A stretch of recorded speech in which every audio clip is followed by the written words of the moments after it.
अस्सलामुअलैकुम वरहमतुल्लाहि वबरकातुहू। तमाम बिरादरान इस्लाम को जुमा की बहुत बहुत मुबारकबाद। आप सभी से इस मुबारक मुक़द्दस जुमे की नमाज़ों में मेरे कायद नकीब मिल्लत अलहाज बैरिस्टर असदुद्दीन ओवैसी साहब, हबीब मिल्लत जनाब अकबरुद्दीन ओवैसी साहब और शहर महाराष्ट्र जिसने नामों से रिसालत के लिए महाराष्ट्र की हुकूमत से टकराकर आँख में आँख डालकर नामों से रिसालत और गुस्ताख रसूल के लिए यलगार पुकारा था, उस मर्द मुजाहिद इम्तियाज़ जलील साहब के लिए दुआ करिए कि अल्लाह इनके हौसलों को इसी तरह बुलंद रखे, अल्लाह इसी तरह इनसे कौम व मिल्लत के लिए काम लेता रहे। गुज़िश्ता कुछ दिन पहले अपने आप को स्वयं घोषित यानी खुद का घोषित किया हुआ आमदार ये लोग एक मुस्लिम मेड़ावा लिए। मुस्लिम मेड़ावा लेकर उसके अंदर ये तय हुआ कि हाजी रशीद खां जमादार कांग्रेस, एडवोकेट अब्दुल रफीक साहब राष्ट्रवादी कांग्रेस शरद पवार गढ़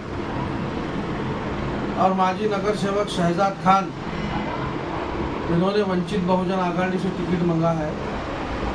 अगर इनको टिकट नहीं मिलता है तो किसी और को खड़ा करेंगे। सबसे पहला मेरा उनसे सवाल ये है कि आपको अगर इतनी ही मुस्लिम क़यादत की फ़िक्र है तो वो क़यादत का साथ दीजिए जो क़यादत दिल्ली से लेकर दिल्ली तक के मुसलमानों के लव जिहाद, मुसलमानों के साथ में हो रहे जुल्म, नामों से रिसालत, मुसलमानों के हक़ और हुकूक़ और इंसाफ की जो आवाज़ सदाएं बुलंद कर रही है जमात मजलिस इत्तेहादुल मुस्लिमीन, जिसका सपना है कि मुस्लिम क़यादत खड़ी हो, उसके हाथ क्यों नहीं मजबूत करते।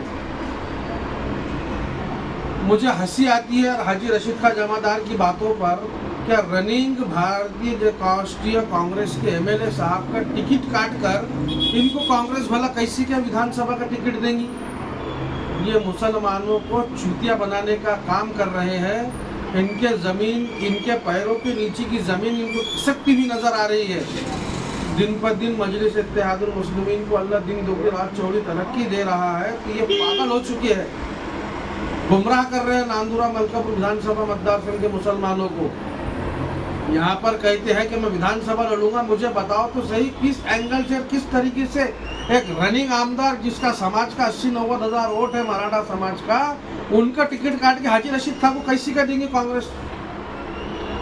फिर जाते हैं, पेपरों में चर्चा शुरू होती है, दिल्ली जाते हैं, दिल्ली जाने के बाद में वही लड्डू मिलता है। पहले तो 40 साल कांग्रेस के अंदर रहे, 40 साल के बाद में इनको नगर अध्यक्ष बनाया, फिर जाके इनको विधान परिषद का लड्डू देकर वापस भेज दिए। मेरा ये सवाल है हाजी साहब, अगर आपको कांग्रेस ने टिकट नहीं दी तो क्या तुम मुस्लिम क़यादत को मजबूत करने के लिए ऐसी पार्टी का साथ देंगे जो गली से लेकर दिल्ली तक के मुसलमानों के हर मुद्दे की लड़ाई अपनी लड़ाई समझ के लड़ रही है। दूसरी बात, हाजी अब्दुल रफीक साहब, एडवोकेट अब्दुल रफीक साहब ने राष्ट्रवादी कांग्रेस पक्ष से टिकट मांगा है। जब महाविकास आघाड़ी का घटक पक्ष राष्ट्रवादी शरद चंद्र पवार की जब पक्ष है और जब यहाँ पर सीट कांग्रेस को छूटी है तो राष्ट्रवादी आपको कहाँ से टिकट देंगी। राष्ट्रवादी अगर आपको टिकट देंगी तो इसकी जिम्मेदारी आप लेते हैं कि शरद पवार भविष्य के अंदर कभी वो जो उद्धव ठाकरे कहता था कि आम्हाला फक्र आहे, आम्ही बाबरी पाडलेली आहे आणि माझ्या शिवसैनिकांनी पाडलेली आणि त्याचा मला अभिमान आहे, तुम ऐसी सियासत और ऐसी पार्टी के साथ में जाके मुस्लिम क़यादत खड़ी करेंगे। हमारा आपसे सवाल है कि आपको मुस्लिम क़यादत खड़ा करना है तो मजलिस इत्तेहादुल मुस्लिमीन के अलावा वाहिद एक ऐसी जमात है जो मुस्लिम क़यादत खड़ी कर सकती है। आपके साथ में आपके पार्टी के राष्ट्रीय अध्यक्ष के भतीजे साहब थे, सत्ता के खातिर पहली बार गए, रातों रात पूरा केसा नील कर वापस आए, फिर बाद में चले गए। मेरा ये सवाल है, अगर अल्लाह ने आपको टिकट दिला दी, आप सुनकर भी आ गए, इसकी क्या गारंटी है कि कल अगर भविष्य में राजकारण में कुछ भी हो सकता है कभी, तो इसकी क्या गारंटी है कि आप भारतीय जनता पार्टी, शिवसेना या वो विचारधारा जो देश के मुसलमानों को और संविधान को कमज़ोर करना चाहती है उनके साथ नहीं जाएंगे। फिर बात आती है हमारे दोस्त शहजाद खान साहब की। कि अगर आपको वंचित बहुजन आघाड़ी ने टिकट नहीं दिया तो क्या आप मुस्लिम क़यादत खड़ी करने के लिए बैरिस्टर असदुद्दीन ओवैसी साहब जिस किसी को भी उम्मीदवार बनाएंगे क्या आप उनका साथ देंगे?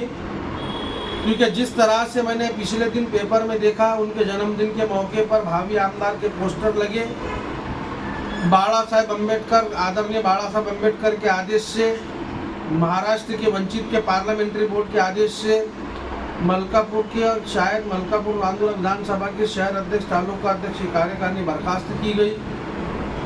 तो क्या ऐसे में अगर वंचित बहुजन आघाड़ी का आपको टिकट नहीं मिला तो क्या आप एमआईएम का साथ देंगे? अगर आपका सपना है मुस्लिम क़यादत खड़ी करना, ये वो क़यादत है कि अगर मुस्लिम क़यादत खड़ी रहेंगी तो इसका अगर चुनकर आने के बाद में भी या न चुन के आने के बाद में भी इसका जो भी कैंडिडेट रहेगा वो कभी भी भारतीय जनता पार्टी, शिवसेना, वो हिंदुत्ववादी विचारधारा को जाके मैनेज नहीं होगा, ना उनके साथ में जाके सत्ता के वास्ते बैठेगा। मेरे आप लोगों से यही गुजारिश है कि आपने मुस्लिम मेड़ावा लिए, उसमें ये कहिए कि हम तीनों को टिकट मिलेगा तो मुस्लिम समाज सही फैसला ले।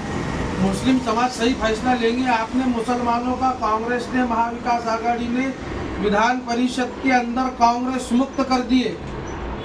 कांग्रेस मुक्त, वहाँ पर कांग्रेस से इसके पहले वजाहत मिर्जा थे, ख्वाजा बेग थे राष्ट्रवादी से, बाबा जानी दुर्रानी थे राष्ट्रवादी से, लेकिन तुमने कांग्रेस मुक्त विधान परिषद कर दी।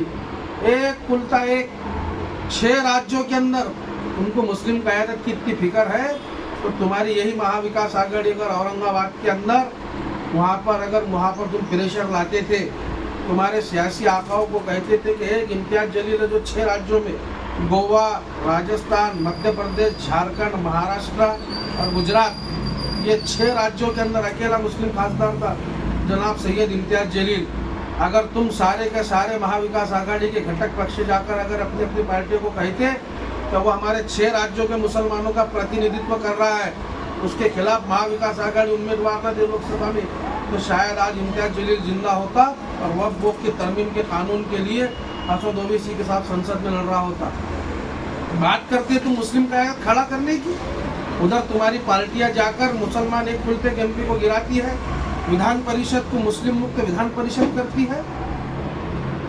अगर तुम वाकई में से अगर मुस्लिम क़यादत को चाहते हैं कि खड़ी हो, मुस्लिम क़यादत खड़ी होकर मुसलमानों के मसलों को हल किया जाए, तो अगर आप तीनों को टिकट नहीं मिलता है तो क्या आप मजलिस इत्तेहादुल मुस्लिमीन का कोई भी उम्मीदवार जो बैरिस्टर असदुद्दीन ओवैसी साहब देंगे उसका काम करेंगे?